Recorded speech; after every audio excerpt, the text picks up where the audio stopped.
हरे कृष्णा।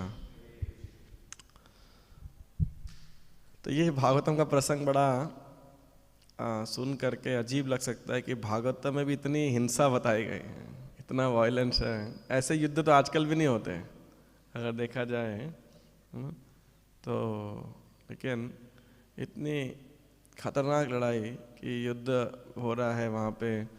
और जो ध्रुव महाराज एक तरफ अकेले थे और इस तरफ कितने यक्ष थे सैनिक? 1,30,000 ऐसा लिखा हुआ है ना कि अयुता नाम त्रयोदश, 13 अयुत मतलब 1,000 और 10,000 और त्रयोदश मतलब 13, तो 13 ग्रुप्स थे 10,000 10,000 सैनिकों के, 1,30,000 सैनिक। और सारे खतरनाक क्या बोलते हैं अस्त्र शस्त्र के साथ में, पूरा वेल इक्विप्ड ट्रेंड आर्मी थी।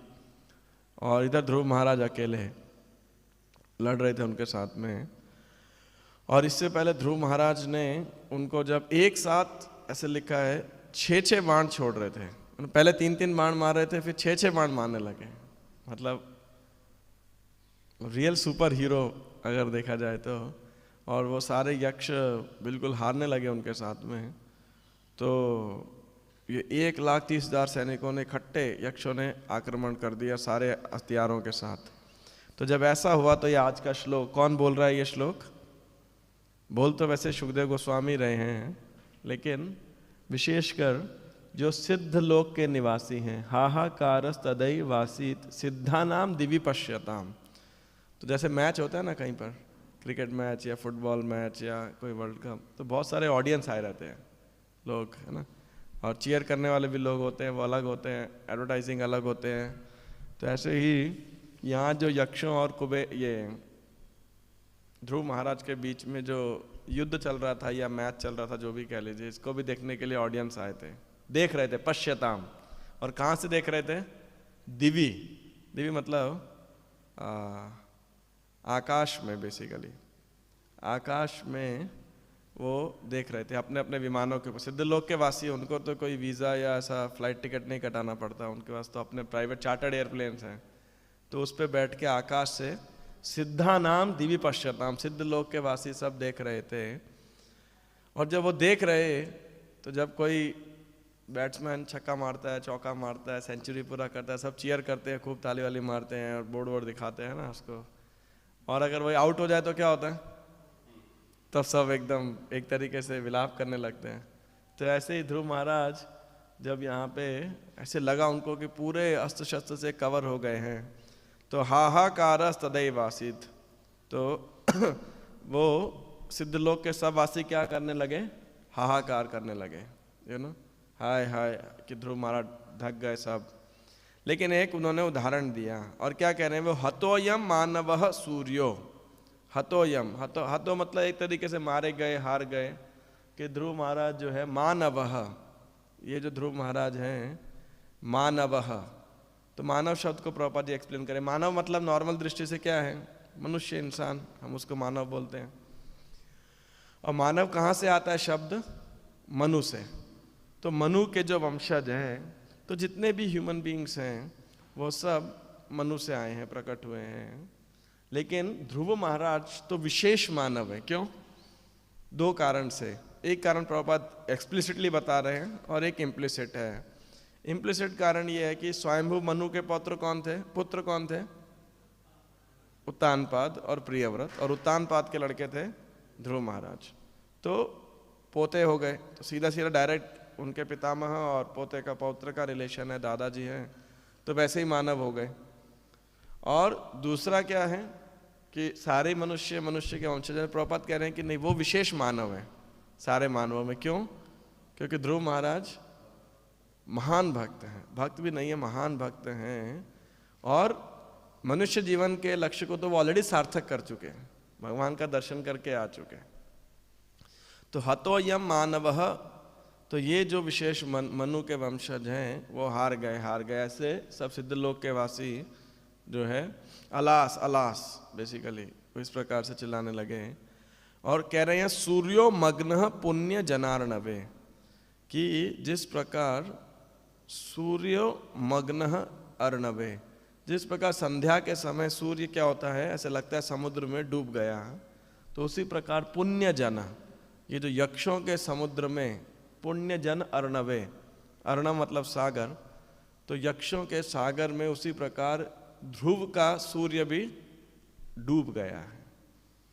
तो प्रभुपाद यहाँ पे एक तो मानव शब्द की परिभाषा करते, वो मतलब डिफाइन करते हैं, और कह रहे हैं कि मनु के द्वारा दिए गए जो नीति नियम हैं उसका मानव समाज और विशेषकर भारत में हिंदू फॉलो करते हैं। दुर्भाग्य है आज कि मनु संहिता के ऊपर या मनुस्मृति के ऊपर बहुत सारी उल्टी सीधी टिप्पणियाँ होती रहती हैं, बहुत सारी, है ना। इनफैक्ट एक पूरा कॉन्फ्रेंस है, उसे बोलते हैं ग्लोबल एंटी हिंदुत्व कॉन्फ्रेंस, है ना। तो जो कि हिंदुत्व के विरुद्ध उनका हमेशा प्रोपेगेंडा रहता है विदेश, खासकर विदेशों में, और उसकी बड़ी बड़ी कॉन्फ्रेंसेस होती है ना। तो एनी हाउ, और वही दिखाना चाहते हैं कि कैसे देखो हिंदुत्व इतना मतलब ऑर्थोडॉक्स, बहुत ही दकियानूसी और बहुत ही मतलब बेकार सा, घटिया, इलॉजिकल सा एक क्या बोलेंगे उसे, मतलब कपोल कल्पना है, यूजलेस सा बिल्कुल। तो एनी हाउ, और विशेषकर नंबर 1 टारगेट रहता है मनुस्मृति, है ना, क्योंकि मनुस्मृति के और कुछ कुछ प्रसंग को लेकर के तो बहुत ही ज़्यादा एक्स्ट्रापोलेट करके उसे हाईलाइट किया जाता है, बदनाम किया जाता है, प्रॉपर कॉन्टेक्स्ट को ना समझते हुए, इस प्रकार से। दूसरी बात प्रभुपाद जी कह रहे हैं कि मुख्यतः बात है कि जो भगवान का महान भक्त है वो भगवान के द्वारा हमेशा सुरक्षित रहता है।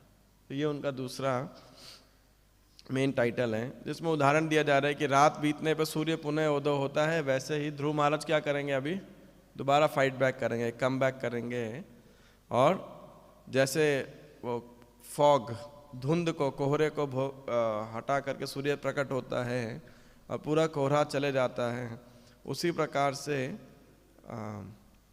जो यक्ष हैं एक कोहरे के समान है, ध्रुव महाराज विक्टोरियस, विजयी उसमें से निकल करके आएंगे और बिल्कुल तितर बितर कर देंगे ध्रुव महाराज साहब को, और फिर एकदम शांति हो जाएगी। तो शांति हो जाएगी तो ध्रुव महाराज सोचते हैं चलो अलकापुरी देख करके आते हैं, सिटी घूम के आते हैं, लेकिन वो उनको लगता है कि शायद क्या है, ये यक्ष कुछ माया होगी इनकी, क्योंकि यक्ष बड़े मायावी होते हैं। और इसके बाद में तुरंत पूरे आकाश के अंदर फिर वर्णन आएगा कितना घमासान युद्ध होता है कि जो यक्ष हैं अपनी माया का प्रकट करते हैं, और जो है फिर आप देखिएगा उसके अंदर कोई तात्पर्य नहीं है कि पूरा आकाश घने बादलों से चले जाएगा, बारिश होने लगेगी, बिजली चमकने लगेगी, खूब घोर गर्जना होने लगेगी, और उस बारिश में साथ साथ पानी के साथ क्या क्या गिर रहा होगा, रक्त, कफ, पीप, मल, मूत्र, मज्जा और शरीरों के धड़ ऐसे गिर रहे होंगे, एक विशाल पर्वत, उससे बर्छे, गदा, तलवारें, पूरा। मेरे हिसाब से आजकल की जितनी ये हॉलीवुड मूवीज़ वगैरह होती होंगी इसी से निकाले गए होंगे। अगर इस पर मूवी बनाई जाए तो पक्का ऑस्कर अवार्ड मिलेगा उसे, नहीं, हर प्रकार का। लेकिन बस दुर्भाग्य ये है कि ये माइथोलॉजी है और ऐसी जो मूवी के अंदर कल्पना दिखाई जाएगी वो सब सच है, ये दुर्भाग्य है ना। सेम एक्सप्लेनेशन, मतलब सेम डिस्क्रिप्शन यहाँ भी दिया गया है। तो एनी हाउ, बड़े सारे सांप, हाथी, सिंह, बाघ, ये सब भी आ रहे हैं और भयानक समुद्र आ रहा है, खूब लहरें आ रही हैं। तो ध्रुव महाराज भी एक बारी घबरा जाते हैं, मोहित हो जाने लगते हैं इस माया से। तो जब ऐसे मोहित हो जाते हैं तो ऋषि लोग जो हैं उनके पास आते हैं, मुनि लोग आते हैं और उन्हें कहते हैं कि आप भगवान के नाम का उच्चारण करो और विशेषकर भगवान नारायण का अस्त्र आप संधान करो। जैसे भगवान नारायण को याद करते हैं वो सारा जो अज्ञान है समाप्त हो जाता है। तो इस पूरे अध्याय को अगर हम सही कॉन्टेक्स्ट में, परिप्रेक्ष्य में देखें तो 3-4 चीज़ें समझने वाली हैं। पहला तो जैसे आप 4th कैंटो पढ़ रहे हैं तो 4th कैंटो में 4था स्कंद और 4 ही मुख्य प्रसंग हैं। पहला प्रसंग है दक्ष प्रजापति का, दूसरा ध्रुव महाराज का, तीसरा पृथु महाराज का, और चौथा प्रचेताओं का। प्राचीनी परिषद कह लो और प्रचेताओं का मुख्यतः देखा जाए तो तीसरे स्कंद के 29वें अध्याय के अंदर कपिल देव जी ने भक्ति का एक्सप्लेनेशन दिया था 3 गुणों के अंदर, 4 मतलब शुद्ध सत्वगुण में शुद्ध भक्ति, रजोगुण में, तमोगुण में और शुद्ध भक्ति। तो ये जो चौथा स्कंद है, एक एक उदाहरण एक एक भक्ति का है। जैसे दक्ष की भक्ति किस गुण में है? तमोगुण के अंदर। फिर ध्रुव की भक्ति रजोगुण से, और पृथु महाराज सतोगुण से, और प्रचेताओं की शुद्ध भक्ति। तो ये एक सही सापेक्ष के अंदर हम इसको समझ सकते हैं। और दूसरा फिर ध्रुव महाराज का, तो एक तो ये चीज़ है कि इस कॉन्टेक्स्ट में। दूसरा, ध्रुव महाराज के प्रसंग में आप देखिए हम क्या चीज़ सीख सकते हैं कि भक्त जो भगवान की भक्ति करता है वो सदैव उसके मार्ग में तकलीफ बहुत सारी आ सकती हैं, लेकिन वो सदैव विजयी होता है, सफल होता है। तो सबसे पहले तो आप देखिए ध्रुव महाराज ऐसे तो देखा जाए तो भक्त नहीं थे, एक साधारण 5 वर्ष के लड़के थे, बालक थे। और जब माता ने उनको इस प्रकार से तिरस्कृत कर दिया तो अपने सगी माता के पास गए वो, और उन्होंने उनको बोला कि आप जंगल में जाके भगवान को ढूंढो। और खूब तपस्या की उन्होंने। 6 महीने के अंदर उन्हें भगवान के दर्शन हो गए। प्रश्नि गर्भ के रूप में भगवान उनके सामने प्रकट होते हैं और उनको वरदान देते हैं। और क्योंकि ध्रुव के हृदय के अंदर कुछ कठोर वो थी, रिवेंज की फैंटेसी, ऐसा प्रॉपर लिख रहे हैं, रिवेंज फैंटेसी, बदला लेने की भावना थी। तो भगवान भी वही आशीर्वाद देते हैं उन्हें, है ना। भगवान कहते हैं कि आप राज्य का भोग करोगे और उसके बाद में जो आपका सौतेला भाई है उसकी मृत्यु हो जाएगी यक्षों के उससे, और सौतेली माता भी तुम्हारी मर जाएगी कि उसने अपराध किया था, और एक और भी देते हैं कुछ तो। और उसके बाद तो ध्रुव बहुत डर जाते हैं कि भाई गलती कर दी मैंने इतनी करके। तो भगवान कहते हैं कि नहीं नहीं, आप मुझे याद करोगे, अंत में मेरे पास आओगे, क्योंकि भौतिक भोग भी मिल गया और जो उनकी जो नेगेटिव थोड़ी इच्छा थी वो भी पूरी हो गई। और इससे पहले अध्याय शुरू हुआ था तो एनी हाउ तो वो इच्छाएं पूरी होती हैं और ध्रुव महाराज शासन संभालते हैं। अभी ध्रुव महाराज का विवाह ही नहीं होता है, उत्तानपाद वानप्रस्थ ले लेते हैं, जंगल चले जाते हैं, रिटायरमेंट ले लेते हैं। जैसे हमारे में से कई भक्त होंगे, अगर उनको बोला जाए कि आप मंदिर के मैनेजमेंट से रिटायरमेंट ले लो, बड़े खुश हो जाएंगे, है ना। कहेंगे प्रचार करने चले जाओ, कीर्तन में चले जाओ, धाम यात्रा में चले जाओ, बुक डिस्ट्री में चले जाओ, सब खुश हो जाएंगे। और किसी को बोला जाए कि आप मंदिर में रह के मंदिर संभालो, तो वो सोच रहा होता है कितने दिन और बस है। अभी हमारे मंदिर में जो सुखदेव महाराज आए थे, तो ऐसे ही वो मंदिर का इतिहास पूछ रहे थे कई भक्तों के साथ में। तो मैंने उनको बताया कि ऐसे मंदिर का, पंजाबी बाग मंदिर का इतिहास बताया, और फिर बताया कि भक्त लोग यहाँ से कुरुक्षेत्र भी शिफ्ट हुए। तो कह रहे कुरुक्षेत्र, क्योंकि महाराज वहाँ पे पायनियर थे स्टार्टिंग डेज के अंदर, उन्होंने ही वहाँ पे प्रचार चालू किया था। तो एकदम रुचि जागृत हो गई उनके कुरुक्षेत्र के बारे में। तो मैंने कहा वहाँ जो बड़ा मंदिर बन रहा है और ऐसे डिवोटी शिफ्ट हुए। तो मैंने कहा महाराज आपने तो शुरू किया था वहाँ पे, यू आर द पायनियर। तो फिर वो मुझे कहने लगे, कह रहे हाँ, फिर जब हमने ज़मीन ली वहाँ पे, जो भी उनका अभी करंट छोटा प्लॉट था, नए वाला नहीं मतलब इससे पहले वाला, तो फिर साक्षी गोपाल ने पिचिंग शुरू किया। तो महाराज ने मेरे से कह रहे हिजल गोपाल कृष्ण महाराज ने मेरे से पूछा, so what do you want to do, you want to stay here and build the temple और यू वांट टू प्रीच। तो सुखदेव महाराज कह रहे, महाराज ने जब गोपाल कृष्ण महाराज ने ऑप्शन दिया तो मैंने बोला Maharaj it's better that I travel and preach. तो ऐसे ही उत्तानपाद, हालांकि राजऋषि थे, ऐसा नहीं वो फ्रस्ट्रेटेड थे मैनेज करते हुए, दुखी थे, परेशान थे, लेकिन फिर भी वो एक राजऋषि थे। तो जानते थे कि ठीक है, मैंने अपना समाज के प्रति अपना दायित्व निभा लिया, अब मुझे अपने जीवन की सार्थकता को भी प्राप्त करना है। एक जिम्मेदार राजा थे, जिम्मेदार भक्त थे, तो उन्होंने समय के साथ में रिटायरमेंट ले लिया। ये प्रभुपाद जी कह रहे हैं वो इतने उत्सुक थे, बच्चों की शादी भी नहीं की अभी, ध्रुव महाराज की शादी भी नहीं की। देखा ध्रुव अब आइडियल किंग हैं, कर लेंगे अपने, मैनेज कर लेंगे। तो ध्रुव ने फिर 2 शादी किया, लेकिन फिर उनके भाई की मृत्यु हो गई। उत्तम नाम था ना, उत्तम ही नाम था, हाँ, तो उत्तम कि यक्षों को ऐसे ही शिकार करने गए थे, यक्षों के द्वारा उसकी मृत्यु हो गई।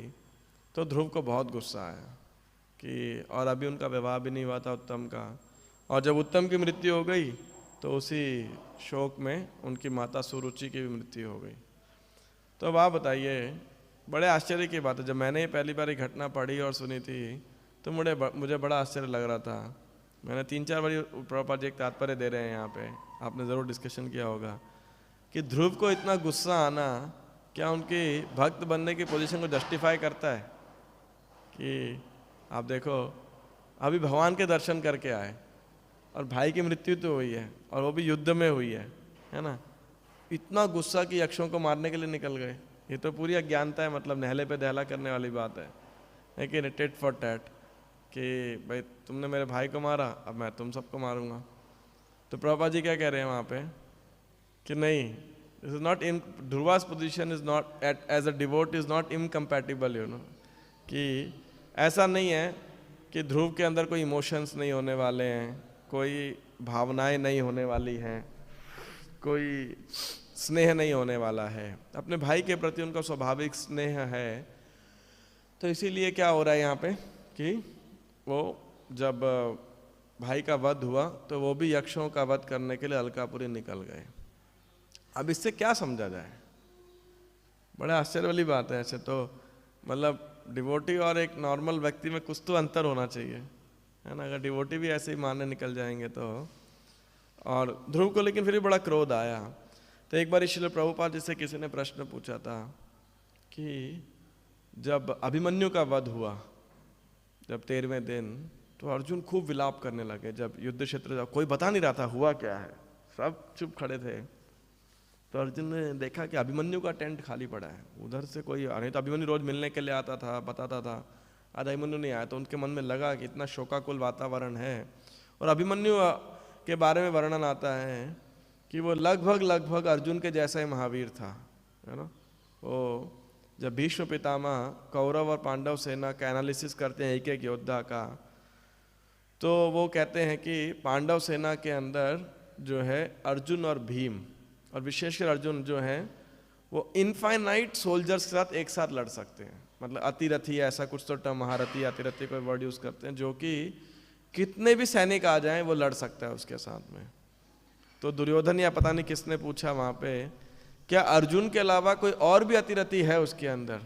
तो बोले हाँ, 2 और अतिरथी हैं पांडव सेना में, एक सात्यकी युयुधान और दूसरे हैं अभिमन्यु।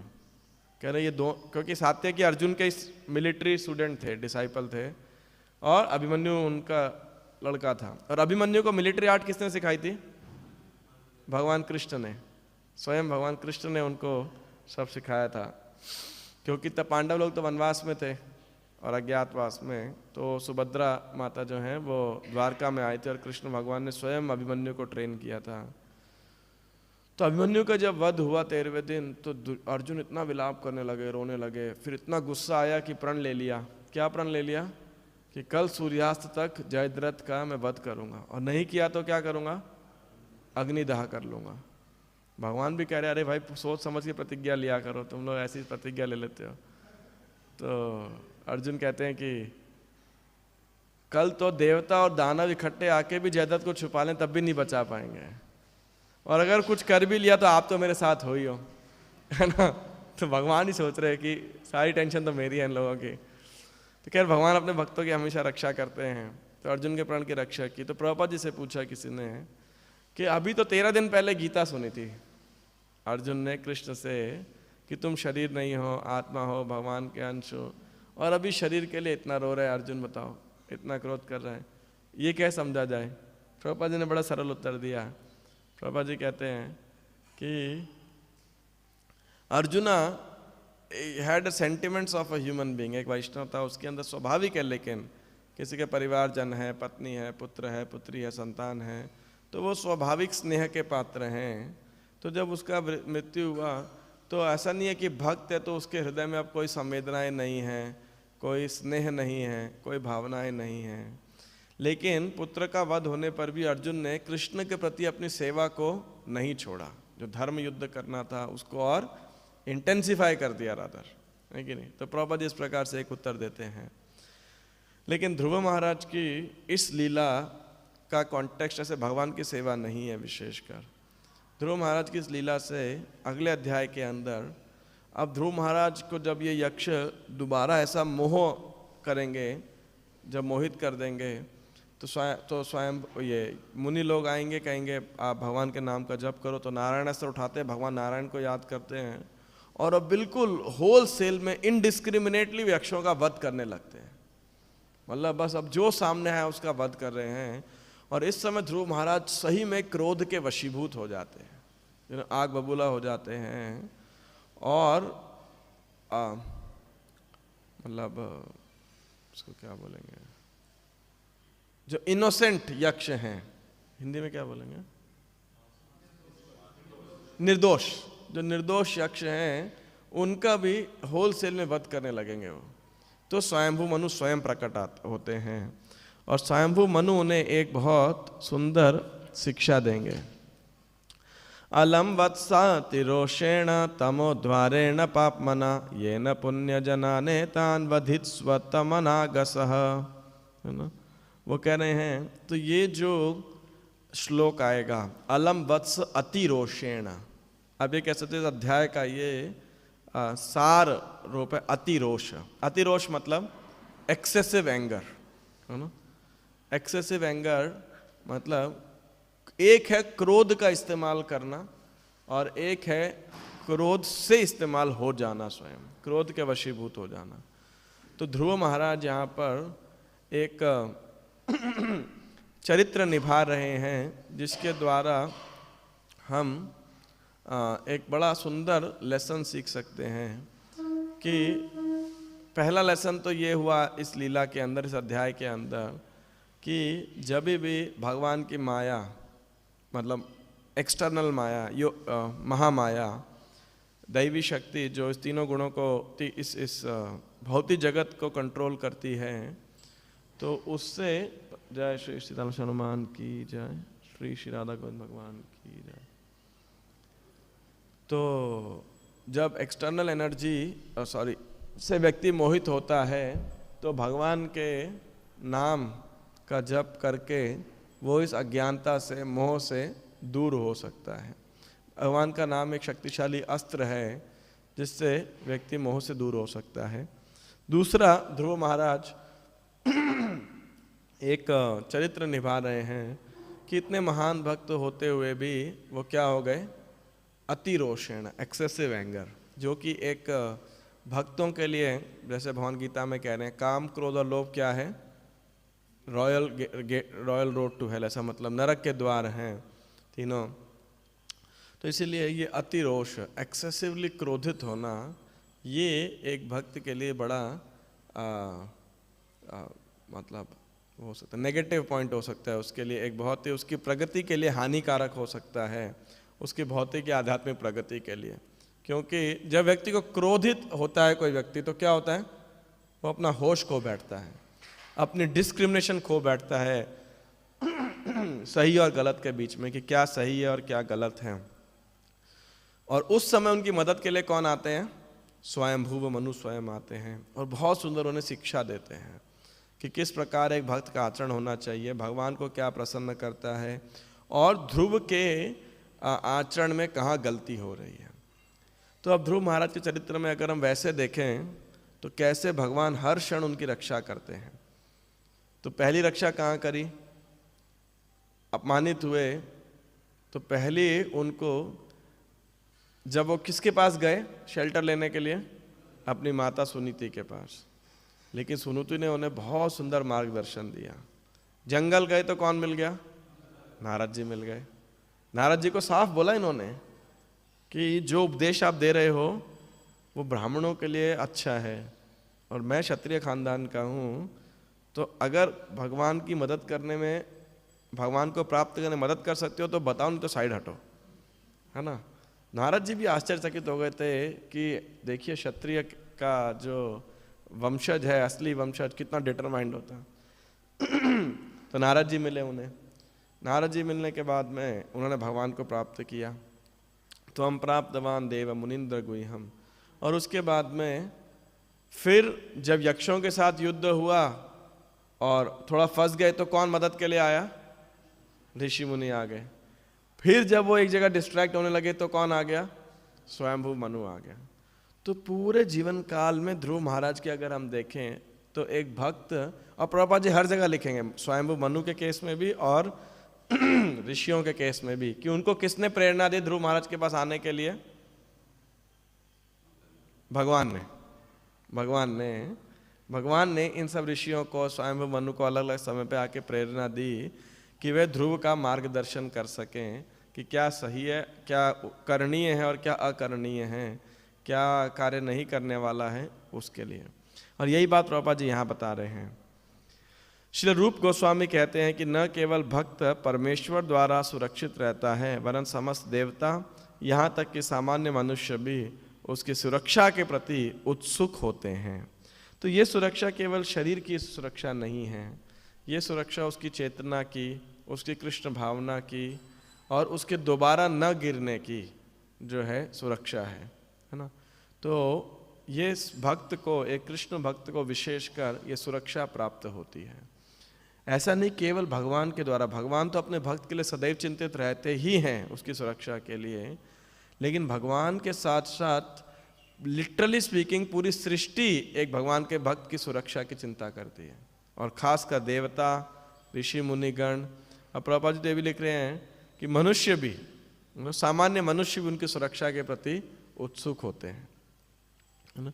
ये एक बड़ा विशेष तथ्य है। जैसे आप देखिए 5वें स्कंद में, अगले स्कंद में आएगा जब किसका चरित्र आएगा? जड़ भरत का। और जड़ भरत को वो डाकू गुंडे लेके जाते हैं देवी काली को बलि चढ़ाने के लिए, तो और सब उनको श्रृंगार, वो नहलाते धुलाते हैं, तेल मालिश करते हैं, बढ़िया से ऑफरिंग सजाते हैं काली को अर्पित करने के लिए। तलवार उठाते हैं तो क्या होता है? दंधय्य माने न वपुषा सहसोच्चाट सैव देवी भद्रकाली। 5वें स्कंद के 9वें अध्याय में वर्णन आता है, क्योंकि जड़ भरत तो सबके मित्र थे, वो किसी के शत्रु नहीं थे, है ना। तो जड़ भरत का वध नहीं किया जाना था, तो भद्रकाली को सहन नहीं हुआ। हालांकि कौन ऑफरिंग दे रहा था उन्हें? उनके अपने भक्त ऑफर कर रहे थे, लेकिन भद्रकाली ने तुरंत प्रकट हो गई उस मूर्ति से, और उनका शरीर इतना तेजस्वी था, जल रहा था, और अपनी लाल लाल आंखें चमक रही थी उनकी, और उनके दांत एकदम, दाढ़ें जो थी मतलब तीखे एकदम, और डरावनी आकृति थी। ऐसा था कि मानो पूरी सृष्टि का संहार करने वाली हो। और वही तलवार उनके हाथ से छीनी और उसी तलवार से किसका वध कर दिया? अपने ही भक्तों का वध कर दिया, है कि नहीं। और उनके साथ उनके गण थे, डायने थी, चुड़ैलें थी, और जानते हैं क्या कर रही हैं? वो उस खून को पी रही है। आप सोचो, वो सोच रहे थे कि जड़ भरत का खून हम ऑफर करेंगे देवी भद्रकाली को, लेकिन देवी भद्रकाली क्या करी? इन्हीं का खून पीने लग गई, है ना। और जो है, और उनके सरों की फुटबॉल बना के खेल रही थी भद्रकाली, गुस्से में थी, आप सोचो ना।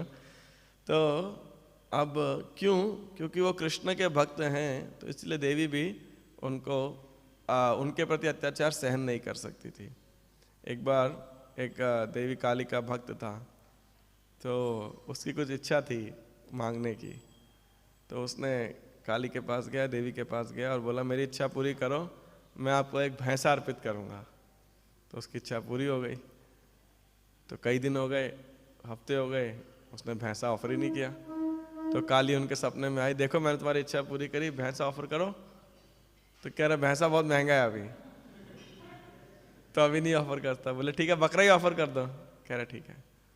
तो कुछ दिन हो गए, कुछ हफ्ते बीत गए, बकरा भी ऑफर नहीं किया। तो देवी फिर सपने में आई, बोला कह रहे भाई तुम बकरा अभी ऑफर नहीं किया। कह रहे बकरा भी बहुत महंगा हो गया, अभी कड़की चल रही है। तो ठीक है मुर्गा ही ऑफर कर दो। तो ठीक है ये कर दो। थोड़े दिन हो गए, मुर्गा भी ऑफर नहीं किया। देवी फिर सपने में आई, कह रही मुर्गा ऑफर करो। तो कह रहे मुर्गा भी बड़ा महंगा है, अभी बड़ा मुश्किल है। कह रहे ठीक है मक्खी तो ऑफर कर दो कम से कम। तो कह रहे इतनी मक्खियाँ उड़ रही है, खुद ही पकड़ लो। उसे मैं क्या ऑफर करूँगा, है ना। तो कहने का अर्थ है, ये एक कथा थिंक भक्ति ठाकुर बताते हैं, ये ना कहने का आता है कि कई बार जो फ्रूटी वर्कर्स होते हैं, है ना, तो उनकी इच्छा ऐसी रहती है कि भगवान से लेने की, लेकिन देने की नहीं। तो आप देवी काली क्या करेंगे? उनकी इच्छा थोड़ी पूरी करेंगे, उनको बेवकूफ़ बनाने की सोच रहा है। तो देवताओं के जो भक्त होते हैं, देवता अपने भक्तों की भी रक्षा नहीं करते कई बारी, खासकर उस केस के अंदर जब वो उनके भक्त के, भगवान के भक्त के अगेंस्ट हो जाते हैं। जैसे स्वयं रावण था, राम जी के अगेंस्ट हो गया, जड़ भरत। तो ऐसे, या दुर्वासा मुनि जब इनका वध कर रहे थे, जो राजा थे अम्बरीश, है ना। लेकिन भगवान सदैव अपने भक्त की रक्षा करते हैं हर प्रकार से, न केवल उसके देह की पर उसके चेतना की भी। और विशेषकर हम अपने जीवन के अंदर देख सकते हैं, इस लीला के माध्यम से, ध्रुव महाराज के चरित्र के माध्यम से अनेक शिक्षाएं ध्रुव महाराज के चरित्र में तो बहुत सारी, और ये बहुत विशेष लीला भी है। लेकिन एक चीज़ हम देख सकते हैं कि कैसे प्रत्येक कदम पे भगवान ने उनको सहायता प्रदान की, है ना।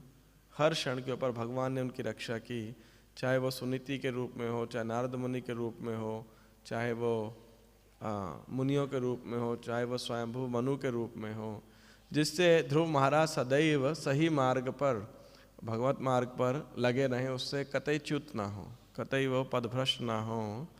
तो ऐसे ही हम भक्तों के जीवन के अंदर भी यदि हम सिंसियर हैं, तो भगवान गीता में कहते हैं तेषाम सतत युक्ता नाम भजताम प्रीतिपूर्वकम तदामि बुद्धि योगम तम ये न माम उपयांति थे, कि भगवान अपने भक्तों को बोलते हैं या नहीं बोलते हैं? भगवान अपने भक्तों से बोलते हैं नहीं बोलते हैं? आप में से किन के साथ राधा गोविंद जी आपके सपने में आके बोलते हैं?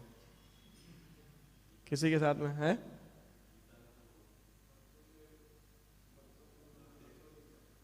नहीं, भगवान डायरेक्टली भी बोलते हैं। ऐसा मत सोचिएगा कि भगवान अपने भक्तों को मार्गदर्शन नहीं करते हैं। गीता में खुद कह रहे हैं ददामी बुद्धि योगम तम मैं उन्हें बुद्धि देता हूँ जिसके द्वारा वो मुझे प्राप्त कर सके, ये न माम उपयांति थे। भाई देखो, भगवान चाहते हैं कि हम उनके पास जाएं या नहीं जाएं? चाहते हैं। तो अब हमारा भगवत धाम जाना किसकी टेंशन है? अगर देखा जाए, चलो एक जीवात्मा के तो अपने प्रयास है ही है, उसकी टेंशन तो है ही है, लेकिन साथ साथ भगवान की टेंशन ज़्यादा है ना। अब देखो, अगर किसी बाप का लड़का ऐसा गलत संगत में फंस जाए, ठीक है ना, कहीं बुरी हालत में फंस जाए, या कोई ऐसा कार्य कर रहा है कि नुकसान हो जाए, तो चिंता ज़्यादा किसको रहती है? लड़के को रहती है, पिताजी को रहती है? माँ बाप को ज़्यादा चिंता रहती है कि नहीं? बच्चा तो एकदम मासूम है, एक तरीके से कह लो, अज्ञानी कह लो, मासूम कह लो, जो भी कह लो, उसे नहीं पता है गलत सही क्या है, लेकिन माता पिता की चिंता रहती है ना। उसी प्रकार से हम सब भगवान की संतान है या नहीं है? आप में से कौन संतान नहीं है भगवान की? सभी है भगवान की संतान।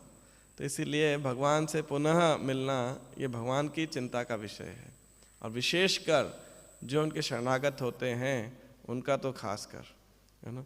तो इसलिए भगवान सदैव, इसीलिए खासकर जो भक्त हैं भगवान उनसे स्वयं भी वार्तालाप करते हैं, और जैसे जैसे भक्त उन्नत होता है भगवान उसको संदेश देते रहते हैं, है ना। हो सकता है डायरेक्टली ना आए, लेकिन भगवान उसको ऐसा संदेश दे, भक्त परसीव कर पाता है कि ये सीधा सीधा भगवान का संदेश है, मुझे ये करना चाहिए। दिक्कत क्या होती है एक साधक भक्त के साथ में? भगवान संदेश देते रहते हैं, देते रहते हैं, देते रहते हैं, और भक्त क्या करता है? वो नेगलेक्ट करता रहता है, नेगलेक्ट करता रहता है, नेगलेक्ट करता रहता है कि नहीं? तो इसीलिए भगवान की फ्रीक्वेंसी 108 हर्ट्ज होगी, और हमारा जो रिसीवर है उस पर हमने 90 को ट्यूनिंग कर रखा है, तो वो कभी कनेक्शन नहीं बैठ पाता, है ना। दिक्कत सिर्फ इतनी सी है कि जो हमारा रिसीवर है वो उस फ्रीक्वेंसी से ट्यून्ड अप नहीं है। नहीं तो आप देखिए, एक शुद्ध भक्त है, प्रेमांजना छुरित भक्ति विलोचनेन संतः सदैव हृदयेषु विलोकयन्ति यम श्याम सुंदरमचिन्त्य गुणस्वरूपम गोविंदमादि पुरुषम तमहम भजामि। यहाँ कह रहे हैं कि जिसके नेत्रों में प्रेम का अंजन लगा हुआ है, भक्ति विलोचनेन, भक्ति की जिसकी दृष्टि है, वो क्या कर रहे हैं? संतः सदैव हृदयेषु विलोकयन्ति, वो अपने हृदय में किसका दर्शन कर रहे हैं? श्याम सुंदरम अचिंत्य गुण स्वरूपम, उनका दर्शन कर रहे हैं। और कब कब कर रहे हैं? संतः सदैव, ऐसे वक्त सदैव भगवान का दर्शन, प्रभुपाद जी कह रहे हैं, on the television of their heart, अपने हृदय के टेलीविजन में, हृदय के दूरदर्शन में उनका दर्शन नियमित रूप से कर रहे हैं। तो इसीलिए जब हम ऐसे प्रसंग पढ़ें तो हमारा विश्वास जागना चाहिए, इसीलिए कि भगवान कब मुझसे बातचीत करेंगे, कब मुझे संदेश देंगे। आप देखिए तीसरे स्कंद में भगवान किसके सामने प्रकट हुए थे? कर्दम मुनि के सामने प्रकट हुए। ब्रह्मा जी जब सृष्टि को कंफ्यूज हो गए करते करते, जब स्वयंभू मनु और शत्रुपा को उन्होंने दिया चाहो पृथ्वी पर शासन करो, तो वो मुड़ के देखे, अरे पृथ्वी कहाँ गई, पृथ्वी गायब है कि नहीं। ऐसे मान लो ऐसा होता कि जब टेम्पल की ओपनिंग करनी थी तो टेम्पल ओपनिंग करने जाना है और देख रहे टेम्पल ही गायब है। सोचो इतनी मेहनत से टेम्पल ही गायब हो गया ओपनिंग के समय, तो ऐसे ही था बिल्कुल। ब्रह्मा जी कंफ्यूज, आप सोचो बुरी तरीके से ये क्या हुआ।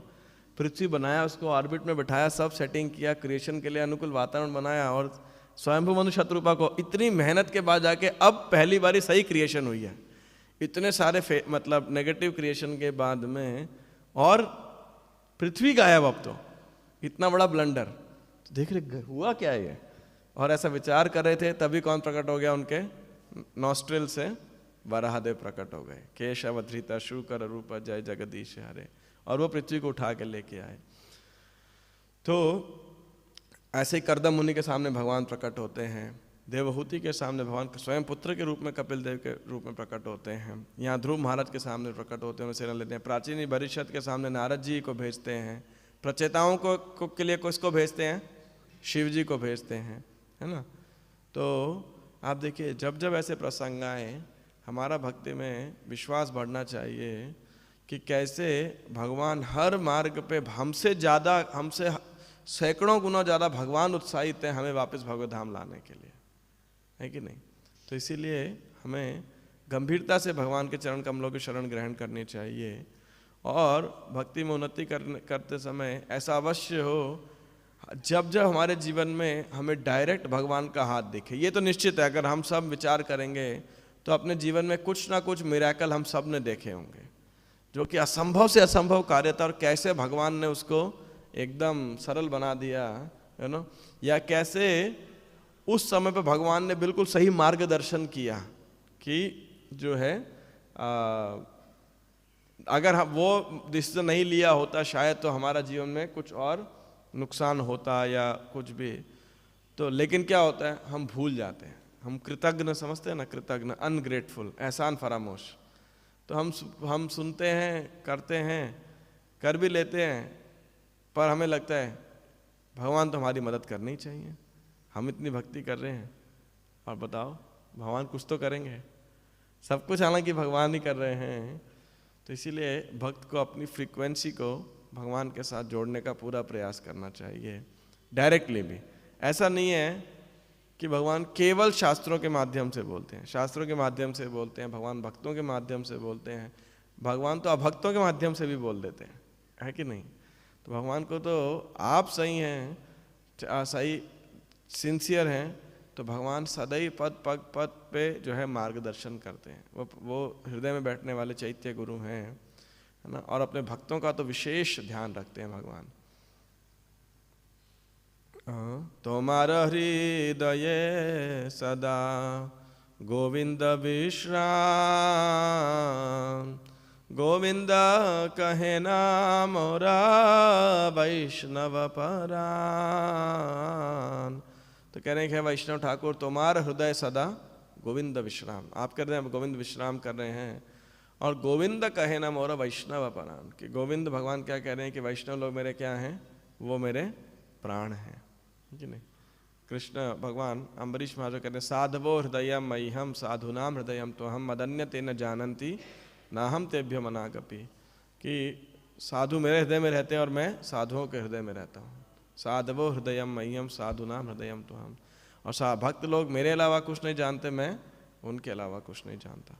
तो इस प्रसंग में यही बात बताई गई है कि हालांकि ध्रुव महाराज भले ही एक समय कष्ट में आ गए हों कि सारे यक्ष इतने एक साथ उन पर आक्रमण कर दिया, सारे अस्त्रों से ढक गए हों, लेकिन वो उसी प्रकार है जिस प्रकार सूर्य, ऐसा लग रहा है समुद्र डूब गया है, रात खत्म हो जाएगी, सूर्य दोबारा उदय हो जाएगा, उसी प्रकार ध्रुव महाराज स्वयं और ध्रुव महाराज का रथ जो है तुरंत ऐसे प्रकट होगा जैसे कोहरे को भेद कर सूर्य प्रकट हो जाता है ना।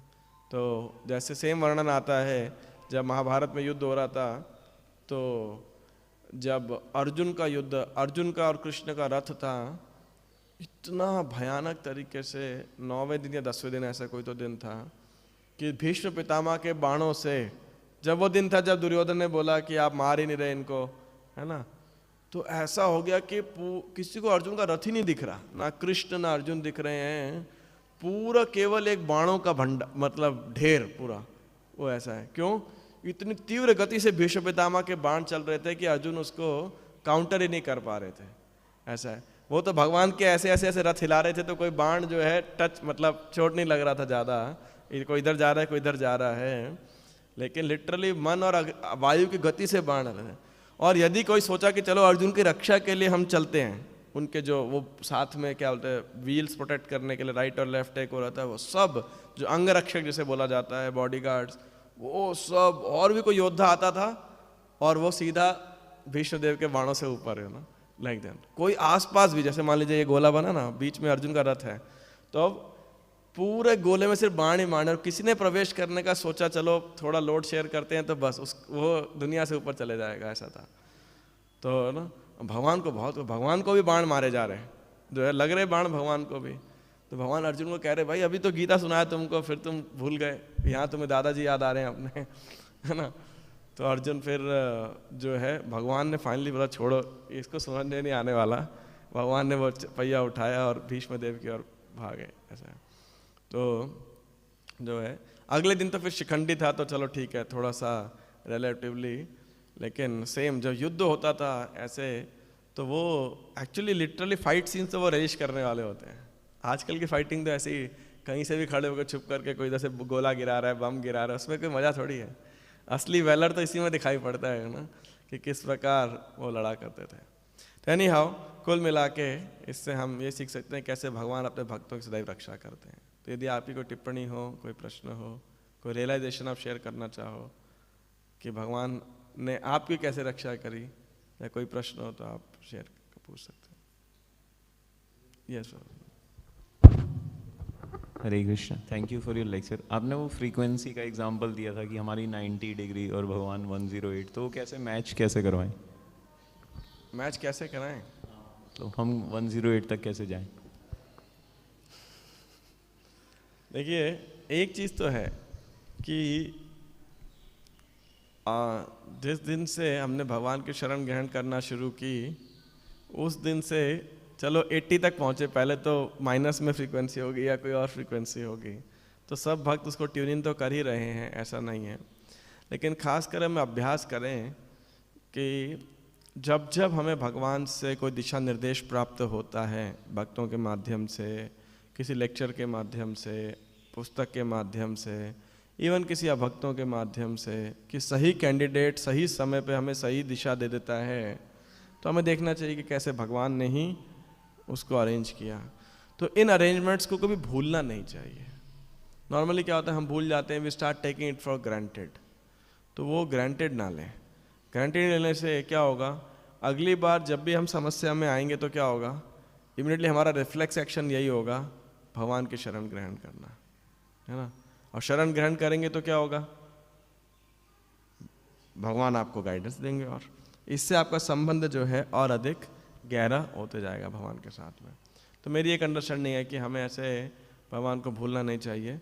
कविराज गोस्वामी चैतन्य चरितामृत में लिखते हैं कि जो बड़े से बड़ा दुष्कर कार्य भी है, वो महाप्रभु को याद करने से क्या हो जाता है, वो सुकर हो जाता है, मतलब बड़ा सरल हो जाता है। और सरल से सरल कार्य है, लेकिन कोई भगवान को, महाप्रभु को भूल जाता है तो क्या होता है, वो बड़ा कठिन हो जाता है ना।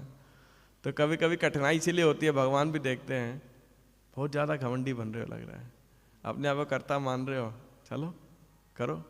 जब व्यक्ति थक जाता है करते करते, हे राधा गोविंद आप मदद करो कुछ, तो वहाँ कहते बस ठीक है, अब देखो अब मैं कमाल दिखाता हूँ, है ना। तो ऐसे इंसिडेंट्स को हम भूले ना, जहाँ भगवान ने हमारी मदद की हर प्रकार से भक्ति में। जैसे आप देखो, इंद्र की भगवान ने पनिशमेंट दिया या इंद्र की मदद करी जब गोवर्धन लीला के समय, इंद्र को दंडित किया या उस पर कृपा करी? तो भगवान इंद्र से प्रेम करते हैं या नफरत करते हैं? बहुत प्रेम करते हैं, इसीलिए देखा कि स्वर्ग का राजा है, मेरा भक्त है, और घमंडी होएगा तो शासन काल नहीं ठीक से कर पाएगा, मेरी सेवा ठीक से नहीं कर पाएगा, तो चलो इसको थोड़ा जो है उसके हेड वेट कम कर देते हैं, जो सिर पे ज़्यादा वजन चढ़ गया है उसको थोड़ा कम कर देते हैं। तो ऐसे ही जब भगवान हम पे ऐसे कृपा करते हैं तो हमें उसे भूलना नहीं चाहिए, उसको हमें नोट करना चाहिए, है ना। और दूसरा एक अभ्यास कर सकते हैं कि हम अपने इष्ट देव को, डीटीज को, श्रील प्रभुपाद को अपने सेवा के रिपोर्ट्स दे सकते हैं, यू नो, अपने जो हम करके आए, जो कर रहे हैं, और जो फ्यूचर प्लान्स हो, कि भगवान आप हमें इसमें मार्गदर्शन दीजिए ताकि जैसा आप चाहते हैं, जो आप चाहते हैं वो हो सके और हम उसको समझ सकें। भगवान के को समझना तो बहुत मुश्किल है, लेकिन भगवान की कृपा से ही हम समझ सकते हैं जितना भगवान हमें निर्देशन दें। तो ये एक अभ्यास हम कर सकते हैं, जैसे जैसे भक्त आगे बढ़े उसे अभ्यास करना चाहिए। सहजिया बनने के लिए नहीं कह रहा हूँ मैं कतई, है ना, उस सेंस में नहीं कह रहा हूँ। और जब कभी ऐसा कोई विचार भी आए मन में तो ये भी प्रिकॉशन ले लें कि हम अपने वरिष्ठ भक्तों को या आध्यात्मिक गुरु को जरूर कंसल्ट कर लें। पता लगे, ऐसे एक बार पीछे किसी ने गोपाल कृष्ण महाराज से क्वेश्चन पूछा था कि महाराज आपने सपने में आके एक निर्देश दिया तो क्या करना चाहिए? महाराज बोले प्रैक्टिकली आके पर्सन से मेरे से कंफर्म कर लो कि मैंने दिया कि नहीं दिया है ना। कोई बोलेगा गुरु मैं तो गुरु की आज्ञा पालन कर रहा हूँ, तो भाई गुरु जी ने कब आज्ञा दी? बोले सपने में दी। और जब लाइव है तो कंफर्म तो कर लो एक बार कि करना है कि नहीं करना है। तो ये बात जरूर ध्यान रख लें। यस, हरे कृष्ण प्रभु जी। प्रभु जी, जैसे आपने बताया कि जब भगवान के दर्शन प्राप्त हुए ध्रुव महाराज को, तो भगवान ने उनको बताया था कि उनके भ्राता का जो वध होगा और माता उनको ढूंढने जाएंगी तो उनका भी मृत्यु हो जाएगी। तो भगवान से मतलब उनको निर्देश प्राप्त हो चुका था कि फ्यूचर क्या होगा कि ब्रदर और मदर के साथ में। लेकिन जब ये इंसिडेंस होता है तो उनको पता है भगवान ने बोला है और होगा भी ज़रूर, तो फिर भी वो इतना क्रोध प्रकट कर रहे हैं। और तो थोड़ा सा इस पे मुझे थोड़ा सा हाईलाइट कर दीजिए, क्यों मतलब ऐसा पता होते हुए भी फिर वो। देखिए ये ना एक मेरी जो अंडरस्टैंडिंग है वो शेयर कर देता हूँ कि ऐसा नहीं है कि शुद्ध भक्त भी है तो बिल्कुल इमोशनलेस है, देखो, है ना। अब हम उदाहरण दे सकते हैं श्रीवास ठाकुर का, मानो कि वे देखो उनके लड़के के पुत्र की मृत्यु हुई तो भी उनका इमोशन है। किसके प्रति इमोशन है? चैतन्य महाप्रभु के प्रति इमोशन है कि उनका नृत्य भंग नहीं होना चाहिए। लेकिन जो घर की स्त्रियां थी, उनकी माता और अन्य सब थी, उनको क्या बोला? भाई जो रोना है शोर मत मचाओ, बस डिस्टरबेंस नहीं होनी चाहिए, शोक मनाते रहो लेकिन शोर मत मचाओ, है कि नहीं। सो मेरे कहने का अर्थ है कि एक डिवोटी भी कभी इमोशनलेस नहीं होता है, ऐसा चाहे वो जानकार भी हो, लेकिन उसका स्वाभाविक स्नेह है। और ये स्वाभाविक स्नेह के ऑब्जेक्ट्स जो हैं उसके प्रति स्नेह प्रदर्शित करना, अत्यधिक आसक्ति अलग बात है, लेकिन स्नेह प्रदर्शन करना ऐसा किसी भक्ति का अगेंस्ट नहीं है। जब वो समाज में रह रहा है, एक दायित्व निभा रहे हैं, भूमिका निभा रहे हैं, तो उसके अंदर ये सारे के सारे सेंटिमेंट्स होंगे ही होंगे, तभी वो एक व्यक्ति है। नहीं तो एक रोबोट है ना, नहीं तो एक बुत है, उसके अंदर कोई वही नहीं है। और स्पेशली आप देखिए ध्रुव, भगवान ने इनको क्या क्या वो दिए, जो वचन दिए, मतलब आशीर्वाद दिए। पहला है कि आपको ध्रुव तारे पे, मतलब ध्रुव लोक में आप रहोगे, वो एक प्रकार का वैकुंठ जगत है, और सारे जो सप्तऋषि हैं इसकी परिक्रमा करेंगे। दूसरा 36,000 साल तक आप शासन करोगे संसार पे, और तुम्हारी शक्ति, इंद्रियां उतनी शक्तिशाली रहेंगी, वृद्धि नहीं होगी, बुढ़ापा भी नहीं आएगा। फिर तुम्हारा भाई जंगल में शिकार करने जाएगा तो मार डाला जाएगा, और फिर तुम्हारी जो मतलब सौतेली माता भी माता है वो दावाग्नि में जल जाएंगे। तो प्रभुपाद जी लिख रहे हैं कि ध्रुव महाराज के मन में अपनी विमाता से प्रतिशोध लेने की भावना थी, है ना, और उनकी माता ने वैष्णव अपराध किया था, एक पोटेंशियल वैष्णव के अपराध किया था, इसलिए उनको सजा मिल रही है यहाँ पर, है ना। इससे आप क्या सीख सकते? देखो ध्रुव महाराज की अगर आप देखोगे तो कोई आनुकूल्य न कृष्णानुशीलनम, कृष्ण को प्राप्त करने की भक्ति नहीं थी। ये बहुत ही एक्सेप्शनल पास टाइम है जहाँ पे भगवान ने भावना को ग्रहण नहीं किया। भगवान ने किसको ग्रहण किया? हाँ, उनकी सेवा को, उनकी एक्टिविटी को। नॉर्मली हम कहते हैं ना भावग्राही जनार्दन, लेकिन भगवान यहाँ पे एक्टिविटी ग्राही जनार्दन है। चाहिए तो उसको राज्य था, दे देते, वैसे ही दे देते, लेकिन राज्य के साथ मेरी शरण में आया है तो राज्य तो भोगेगा ही, लेकिन मेरे पास आना चाहिए, मेरा भक्त रहना चाहिए। इसलिए चैतन्य महाप्रभु इनकी लीला को सैकड़ों हजारों बार सुना करते थे। मैं भी ये सुनते होंगे, झगड़े वाली, लड़ाई वाली भी यक्षों के साथ। Did I satisfy question? कि ना एक डिवोटी होने पे भी अगर उसके अंदर कोई इमोशंस होते हैं तो हमें उसे देखना चाहिए, अरे क्या है, भक्त होके भी रो रहा है, भक्त होके भी उसे ऐसे शोक कर रहा है, तो फिर तो अभक्त और भक्त में अंतर ही क्या है? ठीक है, अभी एक टेम्पररीली कर रहा है मान लीजिए, तो इसका मतलब ये थोड़ी है कि जीवन अपना स्वरूप शाश्वत संबंध कृष्ण से भूल गया। तो ये गलतफहमी में हमें गलती नहीं करनी चाहिए। यस, यहाँ पे लिखा है 9 बजे खत्म करने के लिए। हरे कृष्ण बाबू जी। यहाँ तो राधा पास आती है, बहुत डर लगता है कभी क्लास आता है, 9 बज गया तो निकला तो ना। हरे कृष्ण बाबू जी। बाबू जी थैंक यू लेक्चर के लिए, बहुत अच्छा लेक्चर था। मेरा प्रश्न ये है कि जैसे आपने बताया कि क्रोध नरक का द्वार है, जब भगवान ने बताया गीता हाँ, में, मैं दोहरा रहा। भगवान ने बताया कि क्रोध नरक का द्वार है। ऐसे हम क्रोध करते हैं तो हमारी चैंटिंग भी अच्छी नहीं होती, कई बार सेवा कोई मिलती है उसमें मन नहीं लगता, और कोई वैष्णव अपराध भी हो जाता है, वैष्णव से हमारी कोई अपने साथ के किसी डिवोटी के साथ बहस हो जाती है, कोई बात पे मतभेद होता है, तो इस क्रोध को कैसे अपने कम करें, और जो कितने टाइम तक रहता है उसको थोड़ा जल्दी वो उस फेज से निकल जाए, क्रोध वाली फेज से नॉर्मल हो जाए, तो उसको कैसे हम डील कर सकते हैं? देखो, क्रोध का इस्तेमाल करना है, क्रोध से नियंत्रित नहीं होना। ये है वाचो वेगम मनसा क्रोध वेगम। यानी जैसे मान लो कभी कभी आपको किसी एम्प्लॉय से काम कराना है, आपका नौकर है, नालायक है, काम नहीं कर रहा है, तो क्या करोगे? डांटना पड़ेगा उसे। नहीं डांटोगे तो सर पे चढ़ जाएगा। या आपकी संतान है, उसको नहीं डांटेंगे यदि, वो अलग बात है, आजकल लोग विदेश में तो डांट भी नहीं सकते, मार नहीं सकते, है ना, चाइल्ड अब्यूज़ और ये सब कर देते हैं, लेकिन फिर भी अगर बच्चे को आप अनुशासित नहीं करेंगे तो बिगड़ जाएगा, है ना। तो तस्मात् पुत्रम च शिष्यम त ताड़येत न तो लालयेत, है ना। तो वहाँ हमें क्रोध करना पड़ता है, लेकिन क्रोध से नियंत्रित नहीं होना चाहिए। मतलब क्रोध करते समय भी आपका विवेक नष्ट नहीं होना चाहिए। अब इसको कैसे प्रैक्टिस करें? जब आपको गुस्सा निकालने की बारी आ रही हो, किसी का मन कर रहा हो, उस समय ना आप बीड़ बैग हाथ में ले लो, बोले 5 मिनट बाद निकालो, 1 माला के बाद गुस्सा निकालता हूँ, बस जिस पे भी गुस्सा आ रहा है बीड़ बैग में हाथ डालो, तो क्या होगा जानते हो? बताओ क्या होगा? अपने थोड़ी देर में आप देखना ठंडा ही हो जाएगा अपने आप ही, है ना। इनफैक्ट गुस्सा प्यूरिफाई हो जाएगा, है ना। तो ऐसा हमें मेहनत करना पड़ता है। देखो, सबसे पहले तो है डायग्नोस करना, रिकॉग्नाइज कि भाई गुस्सा आ रहा है बहुत ज़्यादा और मैं इससे कंट्रोल हो रहा हूँ। मतलब हॉर्मोन्स जागृत हो रहे हैं, किसी को थप्पड़ मारने का मन कर रहा है, मुंह से गाली निकलने का वो कर रहा है, तो रिकॉग्नाइज करना चाहिए। और रिकॉग्नाइज करते समय ये भी रिकॉग्नाइज करना चाहिए कि आप गुस्से को कैसे मैनिफेस्ट करते हो, मतलब प्रदर्शित कैसे करते हो। भाई किसी को गुस्सा आता है, मारना शुरू कर देता है ना, जो सामने आया उसको जो मिला हाथ में उठा के फेंक दिया, है ना। और हमें याद है बचपन में खेलते थे तो गुस्सा किसी ने किया तो उठा के बॉल उठा के मारते थे उसके ऊपर, है ना। या वो विकेट का जो होता था स्टंप उठा के उसके पीछे भागना शुरू कर देते थे, है ना।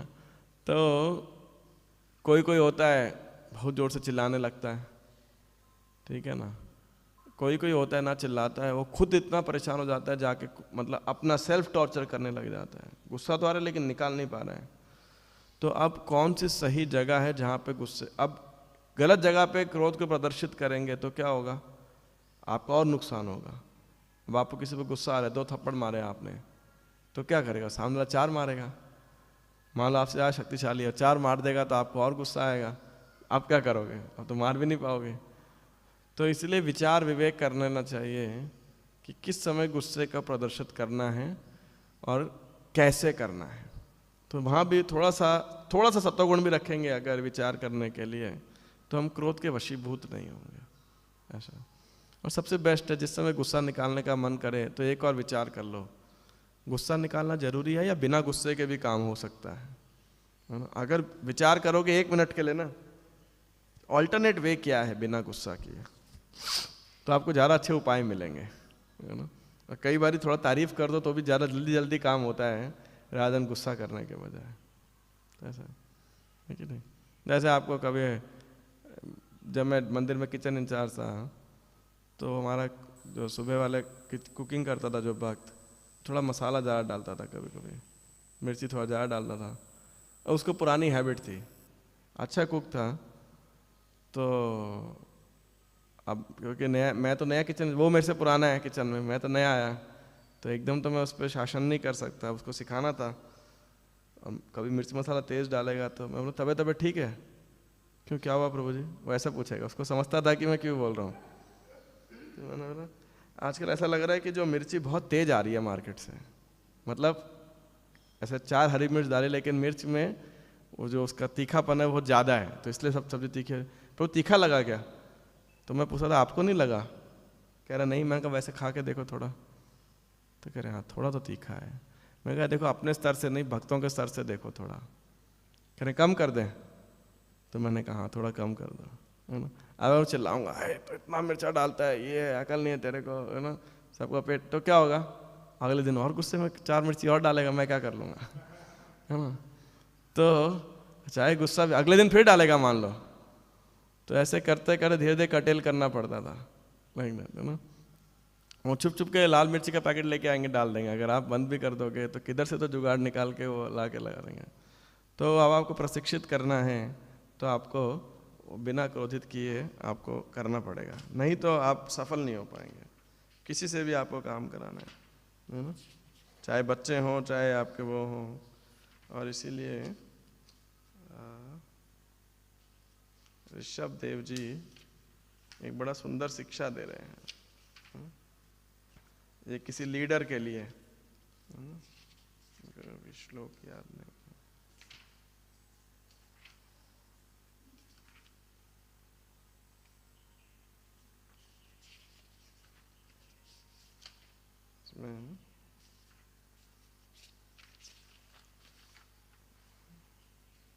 नहीं मेरे को भी श्लोक नहीं मिल रहा, पर कुल मिला के वो ये कह रहे हैं कि किसी का कोई सबॉर्डिनेट भी हो, जूनियर हो, आश्रित हो, वो कोई गलती भी करे ना तो उस पर आप क्रोध मत प्रकट करो, आप उसको सिखाओ, बिना क्रोधित हुए उसे शिक्षा देते रहो। ये बार कह रहे हैं, बार बार आपको शिक्षा दो। तो ही मेरे को मिल नहीं रहा अभी वो श्लोक एग्जैक्टली।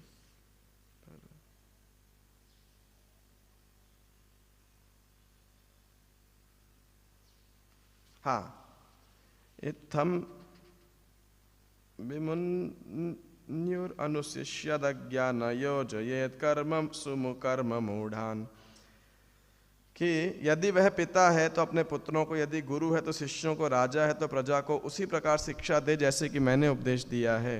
उसे चाहिए कि क्रोध रहित होकर इन्हें शिक्षा देते रहें, भले ही शिष्य, पुत्र अथवा प्रजा उनकी आज्ञा का पालन करने में कभी कभी असमर्थ क्यों ना रहे। गुस्सा क्यों आता है, मेरी बात नहीं मान रहे, है ना, ये कारण होता है, मेरी इच्छा पूरी नहीं हो रही, तो उनको शिक्षा देते रहें। That's the idea for a leader, for a teacher, for a parent. Okay. हरे कृष्णा। श्रील प्रभुपाद की जय।